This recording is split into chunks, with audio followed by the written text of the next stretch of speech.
Hi అండి, ఈరోజు వీడియోలో గోంగూర పచ్చడి ఎలా చేయాలో చూపిస్తాను. ముందుగా స్టవ్ మీద కడాయి పెట్టుకుని 2 టేబుల్ స్పూన్ల ఆయిల్ వేసుకుని ఆయిల్ వేడయ్యాక 50 గ్రాముల ఎండుమిర్చి, 1 స్పూన్ మెంతులు, 1 స్పూన్ జీలకర్ర వేసుకుని వేయించి పక్కన పెట్టుకోవాలి.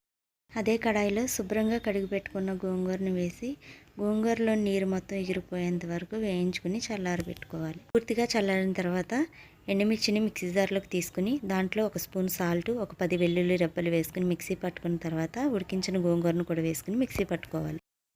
ఇప్పుడు పోపు కోసం స్టవ్ మీద కడాయి పెట్టుకుని ఆయిల్ వేసుకుని ఆవాలు, పచ్చిశనగపప్పు, మినపప్పు, ఎండుమిర్చి, కరివేపాకు వేసుకుని వేయించుకున్న తర్వాత మిక్సీ పట్టుకున్న గోంగూరను కూడా వేసుకుని ఆ తాలింపులో కొంచెం సేపు వేగనివ్వాలి. అంతేనండి, చాలా సింపుల్గా టేస్టీగా గోంగూర పచ్చడి రెడీ అవుతుంది. ఈ పచ్చడి ఒక వారం రోజుల పాటు నిల్వ ఉంటుందండి. ఒకసారి ట్రై చేయండి. నచ్చితే లైక్ చేయండి. మా ఛానల్ని సబ్స్క్రైబ్ చేసుకోండి. Thank you for watching.